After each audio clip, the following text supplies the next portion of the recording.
welcome to our channel. So this is about INFJs, things relating to the INFJ experience, because we are two INFJs. And so we thought we'd start this channel because we want to sort of show what real INFJs are and not just the misconceptions, basically. Yes. So I'm Emma. I'm British, from York in Yorkshire. Haven't really got the accent, maybe just a tiny bit of it you can hear now and then. And I'm 27 and living in Oslo, Norway currently. And you? And I am Brandy. I am originally from Florida, the Sunshine State. Mm-hmm. I'm an INFJ, and I think that's why we've since we're both INFJs, we figured out that there are a lot of misconceptions about the INFJ personality type. Yeah. There are a lot of things that we've sort of noticed from talking amongst ourselves so we're here to clear up some of those things and sort of share what it's like to be INFJ, the INFJ experience. So hope you guys enjoy that. So if you were to sort of explain, what you think INFJ is, sort of what are the misconceptions and how do you think about, personally, how would you describe yourself as being an INFJ? How does that differ from the sort of stereotypes, if you like? So, first of all, if you've never heard of an INFJ, for those who are not so into Jungian theory, MBTI, an INFJ is an introverted, intuitive, feeling and judging personality type. Mm-hmm. It is a introvert. We have introverted intuition as our dominant function, extroverted feeling as our auxiliary function, introverted thinking as our tertiary, and extroverted sensing as our inferior function. Mm-hmm. So basically what that means is that we are constantly gathering information about our external world, be it our relationships with people or just simply sort of factors in our physical environment. And we are putting those things together in sort of pattern recognition and getting sort of gut feeling, like intuition sort of about that. And that means basically that we are we have extremely deep emotions. We feel things very deeply, very empathic type of people. Also very tidy and organized. Yeah. And what would you add to that? I think from the outside that's kind of what people think, that we're very sort of that we're deep and emotional, sort of very genuine, pure, all those kinds of things. But I think there's obviously a lot more to it than that. And I think people don't really, there's sort of a lot of misconceptions, I think, about things. But me personally, I would describe myself as being sort of, before I knew I was an INFJ, but also now that I know I am one, things I can relate to, sort of that very, very sort of extreme depth, being on a sort of different wavelength to everyone else, people not understanding me, being very genuine, pure, and obviously same things for you, and just it's always that sort of feeling of not kind of fitting in the world and not belonging, and that's something different about you, and you think it's just you until you find the INFJ groups, and you're like, oh, and until we found out we were an INFJ, and then we were like, oh, we're not alone, there's other people like us, it's just hard to find them. And that's why we're here, I think, because, we sort of, at least in my experience, we go through our lives feeling often that even though we get along with many different types, it's sort of, we're not always on the same exact wavelength. We sort of go through life feeling a little misunderstood, like lonely, And like there's that quote that both of us have always related to. Yes, our favorite quote. Favorite quote, and we both have the same favorite movie, by the way. Yeah, Titanic. And that quote, we both would have always related to, I think, more than anything else, and it kind of sums up the INFJ kind of feeling. We just feel alone in our heads. It's Rose's quote.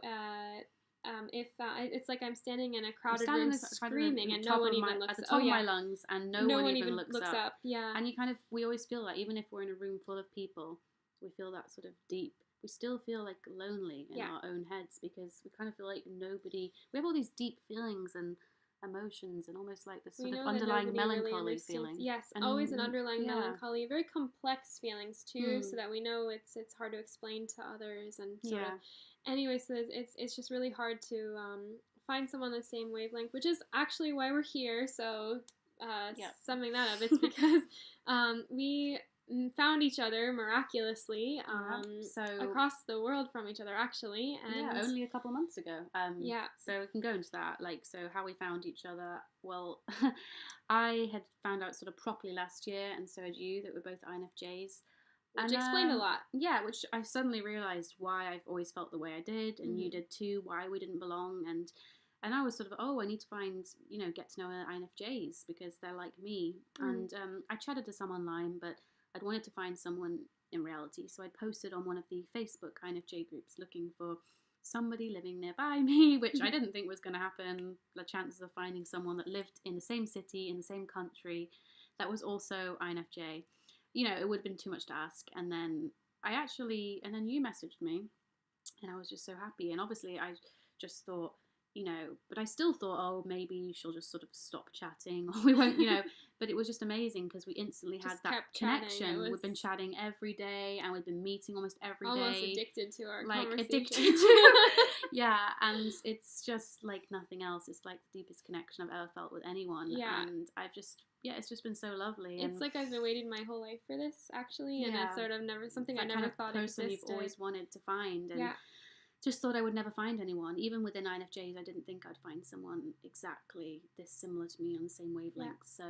Yeah. So once we found each other, we've just we both wanted to do this, and we thought we'd both wanted to talk about a lot of these things that we're passionate about, these theories we'd had about INFJs, and we thought we'd compared a lot of theories between the two of us. Yeah, and like we should really talk about this stuff. I think people would be maybe interested to hear. I just feel like we have a lot to say. We have a lot of, first of all, the INFJ personality type is, it's the rarest personality type. It's 1% of the population, and and I think between the two of us, we've talked a lot about it, and we've come up with a lot of sort of, I guess, theories about the type and like why we might be this way, and why people might think of us this way. And it kind of is just nice because we've always felt this way our whole lives, and we're able to sort of explain it now, why it's been that way, and sort of why things might be a certain way, and just really interesting theories and understanding ourselves better. And I think a lot of INFJs would really relate to that. Yeah, and not only that,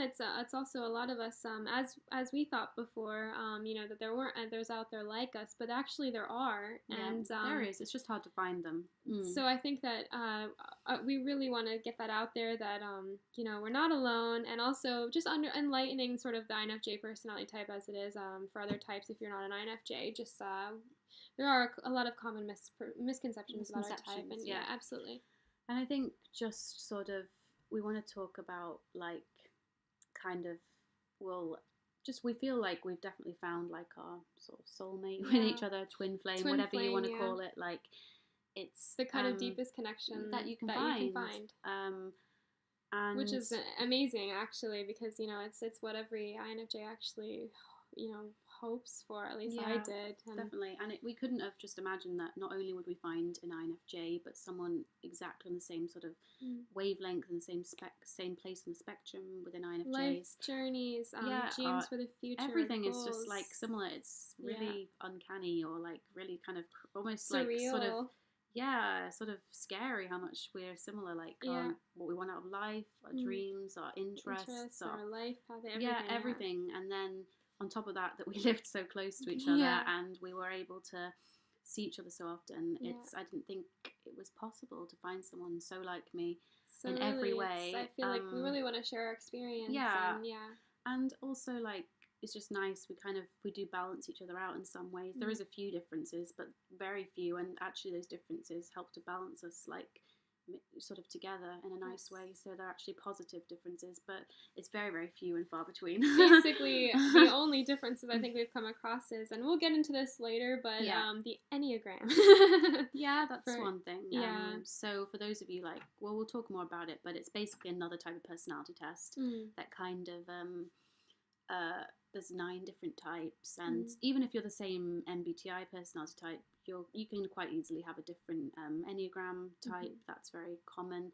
And yours is Enneagram type number 2, so you're more sort of the helper, the giver. You put other people more before yourself. And I'm Enneagram type 4, which is the individualist or romanticist. So they're quite different, but they kind of balance each other out in a nice way. And I feel like you're very giving and sort of lifting me up and stuff. But you've Meanwhile, also got that depth still, but you're able to sort of bring me out of like those meanwhile, dark you're grounding places. me and helping to be my authentic self always. And I think just that small difference, even though we're both INFJ, that small difference helps us to balance each other out. Yeah, absolutely. Definitely. But we both have the same. So in Enneagram, you have your number and then you have your wing, which is sort of your next most common trait or type, and that is the same for both of us, which is number 3, which is the achiever. So we do have that in common. And yeah, so any differences we do have, I feel, have just helped us anyway, bring us like balance each other out, actually in a positive way. But pretty much that's literally like as you can like see, 0.01% of like, you know, we're just literally everything else we're basically the like same. the same. Yeah, and it's just like our lives have been so much better. Everything's been better since meeting each other, and so that's why we're here to sort of convey that there are people out there. You are not alone. There's others like you, and you can find others that, you know, no matter how deep or on a different wavelength you think you are, there's always someone out there normally that will be just as deep on that same wavelength. They might be an ocean away and take 28 years, but eventually. And we just wanted to sort of make this intro video, and we have so much topics we're so excited to talk about to you in the upcoming months. Like there's so many things specific to INFJs, but also like general topics related to our lives, and that I think INFJs but also any non-INFJs can relate to. And we're really excited. Like for example, like sort of mental health is something that a lot of INFJs deal with, and we've both dealt with that. Particularly me with social anxiety, but both of us with anxiety and depression. Anxiety. We can relate to that. We've been through it. These are things that a lot of INFJs go through, as well as other, for example, one topic that we've agreed is really interesting is that a lot of INFJs are misconstrued as having Asperger's syndrome. Or yes, that's something we were really interested to talk about. There's a lot of overlapping traits with INFJs and Asperger's. We have many different theories that we've sort of realize that we want to talk about, which are interesting, which we've come across with INFJs and how they sort of are in society. And there's all sorts of things ranging from like maybe LGBTQ stuff, and a lot of INFJs identify with that, as well as we have a lot of stuff. There's a lot of so we're looking forward to it. But we have a lot of theories, especially about what is the INFJ experience. We're also both very interested in psychology, especially the Jungian theory and the types. So if you're interested in if you've studied the function stacks, we have a lot to say about that as well. So we have a lot of theories on that. And there's a lot of like we want to talk about our interests, our similarities to each other, more in detail about interests and obviously personalities, but also some of our differences. The few that there is, we have like a lot of different things anyway that I think you'll find interesting. And also if you have any questions you want to ask us, we're very like open-minded, very we are heart on sleeves. We're an open book. We're heart on sleeves, exactly. INFJ qualities, just we say it how it is. We're very genuine, down to earth. So that's why we want to be very authentic in our videos. We're just gonna have this sort of chatty, sort of rambly, sort of drink wine on the sofa kind of videos and just chat with you guys, because honestly that's what it's all about. It's just revealing what it is like to be an INFJ, the dynamic between two INFJs, and just like the authentic experience. Because most of the time, you know, when we're us two are together, I mean, we have like a fun time and we're sort of crazy too, but a lot of it is like deep conversations and stuff, and there's no limit to what we can talk about.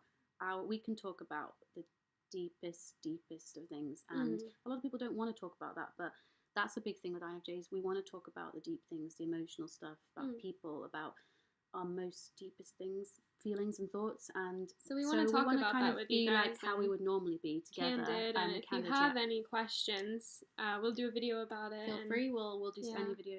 Anything you request, we're happy to do a video about it. And we hope to hear from you guys soon. And you know, sort of we also could just quickly mention before we finish about we want to find sort of like our soul family. So anyone that feels they can relate in any way, or always felt alone the whole life, never found someone, us, because we are going to do so we thought about doing a Facebook group, our group soul, to sort like of family tree, bring everyone together. find people who are like us, like If find we're our soul soulmates, meet family. our soul family. Yeah, Exactly. And we're thinking of possibly doing a blog later on, so keep sort of keep tuned for that. We really hope that Yeah. you guys are interested in this, and if you are interested in sort of the experience of the rarest personality type and two of them in the same room, then please, and British, American, and just there's not many INFJs that are this similar in every way. I think that manage to find each other. Are a spectrum. Even we've found out even among INFJs. Yeah, we've both met other INFJs, and we have not had anywhere near this type of deep connection with them. It's been we've gotten better with them. There's been that sort of, they definitely like tend to be sort of more drawn to each other, but it's still been nothing like this kind of connection. There's still been something lacking. So I feel like even within INFJs, there's definitely certain types that are more similar to you. Yes, and not mistyped, by the way, not mistyped. We're sure of that. So. No, it's just it varies. Even within INFJs, there's different, and I'm sure like there's others, but it's just it's obviously hard to find. So we feel very, very lucky that we found each other anyway. It's like we always say, it's like finding a needle in a haystack, or a drop in the ocean. Yeah, exactly, like a diamond in an ocean or whatever, a drop in an ocean. So anyway, I think we'll leave it there for now, but. We're really looking forward to hearing any questions you have, and we're really looking forward to making our next videos. We have plenty we want to talk about, so so stay tuned and wish you all the best, I guess. And cheers. Cheers to that. Bye for now. Bye.